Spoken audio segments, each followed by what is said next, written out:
दोस्तों, ये कहानी है तबाही की, मौत की। ये कहानी है कोविड के बाद आई एक ऐसे वायरस की जिसने लोगों को बर्बादी का नया मंजर दिखाया। ये कहानी है एक ऐसी नई प्रजाति की जो आधे इंसान है आधे जानवर। ये कहानी है मौतों के बीच जिंदगी को बचाने की। ये कहानी है उम्मीद की। ये कहानी है एक हाइब्रिड बच्चे गश की। एपिसोड की शुरुआत में हमें एक छोटा बच्चा दिखाया जाता है। फिर यहाँ पहाड़ों पे एक आदमी दिखाया जाता है जिसकी गोद में वही बच्चा है। पर हमारी कहानी यहाँ से शुरू नहीं होती, इसके लिए हमें पीछे जाना होगा। यहाँ एक आदमी है जो कि एक डॉक्टर है और अपनी फैमिली को बहुत प्यार करता है। वह अपनी नॉर्मल सी लाइफ जीना चाहता है और उससे बहुत खुश है। बहुत अच्छे से पेशेंट का इलाज करता है। तभी वहाँ क्लिनिक में एक लड़की आती है जिसका वह चेकअप करता है। उसका रोज एक सा रूटीन है, क्लिनिक जाना, पेशेंट देखना और फैमिली के साथ टाइम बिताना। और आज फिर वही लड़की आती है जो कल आई थी। आज वह कुछ ज्यादा ही बीमार लग रही थी। डॉक्टर्स का ब्लड सैंपल लेते हैं तो देखते हैं कि उस लड़की की छोटी उंगली कांप रही है। और फिर कुछ दिन बाद वह लड़की और ज्यादा बीमार पड़ जाती है और उसकी छोटी उंगली अभी भी वाइब्रेट हो रही होती है। वो लड़की बहुत सीरियस है और अब सारे डॉक्टर उस जगह को सील कर देते हैं। पूरे हॉस्पिटल में अफरा तफरी का माहौल है और न्यूज में दिखाया जाता है कि एक नए वायरस ने अपने पैर फैलाने शुरू कर दिए हैं। और ये वायरस होता है H5N9 जो कि बहुत तेजी से फैल रहा है और बहुत जानलेवा भी है।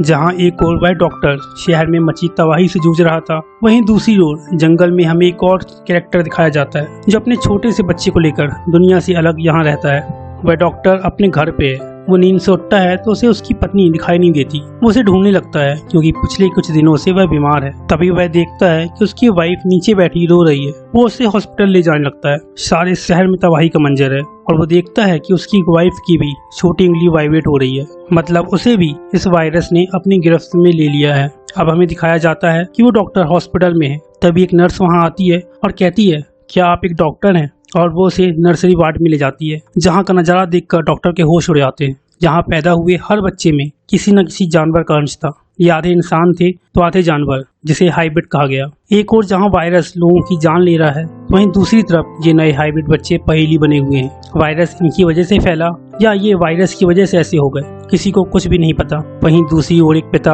अपने बच्चे को लेकर जंगल में जा रहा है। इस बच्चे का नाम गश है। वहाँ उन्हें एक टूटी फूटी झोपड़ी दिखाई देती है और वो पिता उसकी मरम्मत करके रहने के लिए अपना घर बना लेता है और उस जगह को तारों की फेंसिंग से बंद कर देता है। वो छोटा बच्चा उसे पापा कहता है। पापा ही उसे पढ़ना सिखाता है। वे दोनों यहाँ बहुत खुश हैं। तभी एक दिन वहाँ से एक एयरप्लेन गुजरता है। वो नीचे पंपलेट गिराते हुए जाता है जिस पर लिखा होता है हाइब्रिड बच्चों के लिए अलग से जगह बनाई गई है जहाँ उन्हें हर फैसिलिटी मिलेगी। वो दोनों वहाँ आग जलाकर कुछ बना रहे होते हैं। पिता गश से कहता है कि अब हम कभी भी दिन में आग नहीं जलाएंगे और वो दौड़कर गश को अपने साथ अंदर ले जाता है और उसे छुपा देता है क्योंकि उसे पता है कि ये लोग बच्चों पर एक्सपेरिमेंट करेंगे। एक दिन गश अपने टॉयज के साथ खेल रहा होता है। तभी वहाँ उसे कुछ आवाज आती है।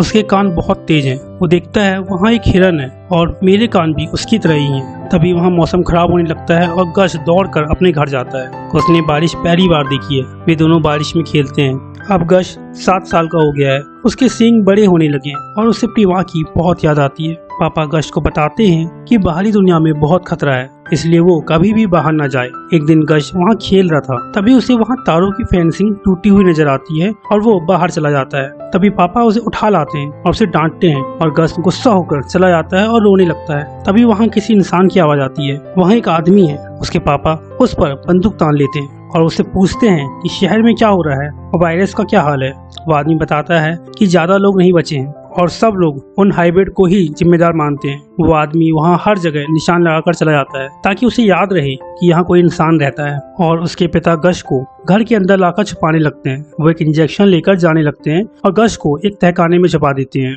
अब सुबह हो चुकी है। गश को एक आवाज आती है और वो अपनी गुलेल लेकर जैसे ही बाहर आता है, वहाँ एक हिरन होती है। तभी वहाँ कुछ हलचल होती है और वो हिरन भाग जाती है। जॉश घर के बाहर आता है। तभी उसके पिता उसे दिखाई देते हैं। वो बीमार है और वो भी उस वायरस से इन्फेक्टेड हो चुके हैं। गश बहुत मुश्किल से उन्हें घर के अंदर लाता है और बिस्तर में लिटा देता है। सुबह होती है पर पापा की तबीयत और ज्यादा खराब होने लगती है। वो गश को उसकी माँ के बारे में बताते हैं और उसे कहते हैं कि उसे सावधान रहना होगा। वो गश को अंडे लेने बाहर भेजते हैं ताकि उसे खाना बनाना सिखा सके। पर जब गश अंडे लेकर लौटता है उसके पापा मर चुके होते हैं और गश अब बिल्कुल अकेला पड़ चुका है। अब गश 10 साल का हो चुका है और वो अकेले रहना सीख चुका है। उसने अपने पापा का स्टैचू बनाया है और उसी से बातें करता रहता है। उसने कुछ जानवर के पुतले भी बनाए हैं जिनके साथ वह खेलता है। वो अकेले पूरे काम करता है और अपनी जरूरतें पूरी करता है और फिर एक दिन वो इन सब से परेशान हो जाता है और सबको जला देता है और अपने खिलौने भी।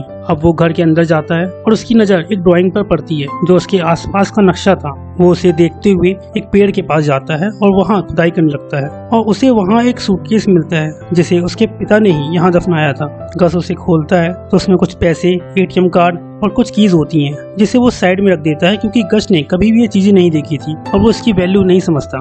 तभी उसे एक फोटो मिलती है जो कि उसकी मॉम की है और वो पंपलेट भी होता है और उस फोटो पर लिखा होता है कोलोराडो। गश दौड़ कर अंदर जाता है और उस ड्राइंग के पीछे जो नक्शा होता है उसमें कोलोराडो को ढूंढ लेता है। अब वो एक लकड़ी की गाड़ी बनाता है और अपना पूरा सामान उसमें रखकर निकल पड़ता है शहर की ओर। तभी उसे किसी चीज की स्मेल आती है। वह मुड़कर देखता है तो वहाँ एक चॉकलेट होती है।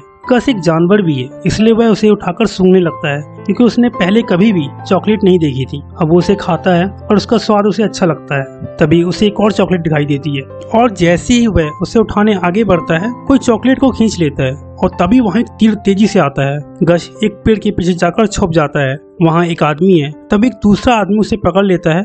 वो उसे लैब ले जाना चाहते हैं पर गश अपनी सींग से उस पर हमला कर देता है और वो भागने की कोशिश करने लगता है। तभी वह आदमी अपने वेपन से गश पर तीर चलाने ही वाला होता है कि उसे एक गोली आकर लगती है और वो वहीं मर जाता है। लेकिन दूसरा आदमी एक तलवार निकाल लेता है और उसे भी कहीं से एक तीर आकर लग जाता है और गश जैसे ही पीछे देखता है वहाँ एक आदमी हाथ में बंदूक लिए खड़ा होता है। गश वहाँ से भाग जाता है और वो बंदूक वाला आदमी तलवार वाले आदमी को मार देता है। गश भागकर अपने घर में चला जाता है और तहखाने में छुप जाता है। तभी वह आदमी वहाँ आ जाता है और गश को ढूंढने लगता है। उसे पता है कि गश यही है और वो आदमी कहता है कि तुम्हारे सींग बहुत कीमती हैं। दरअसल वो एक शिकारी है और वह सभी हाइब्रिड बच्चों का शिकार करता है। वो आदमी गश को ढूंढ लेता है और तहखाने से निकाल कर बाहर ले आता है और वो आदमी ये देखकर चौंक जाता है कि गश बोल सकता है, वह भी इंसानी भाषा में। तभी उस आदमी को गश की माँ की फोटो दिख जाती है। दरअसल जब गश ने आग लगाई थी तब ये धुआं मीलों दूर तक दिखाई दे गया था और जंगल में ये धुआं देखकर ही सभी शिकारी यहाँ आ गए थे, जबकि उसके पापा ने उसे दिन में आग लगाने के लिए मना किया था। अब ये शिकारी पूरा घर देखता है और वह बाहर आकर गश का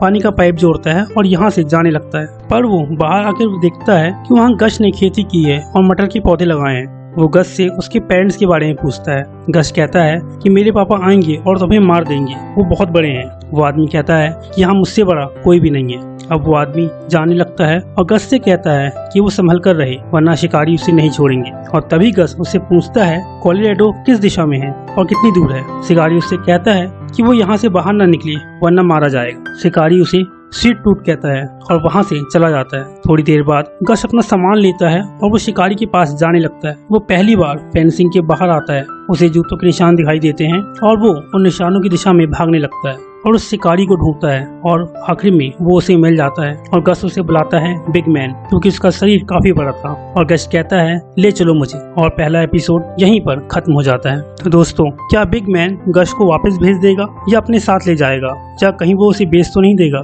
जानने के लिए हमसे जुड़े रहिए और इंतजार कीजिए सेकेंड एपिसोड का।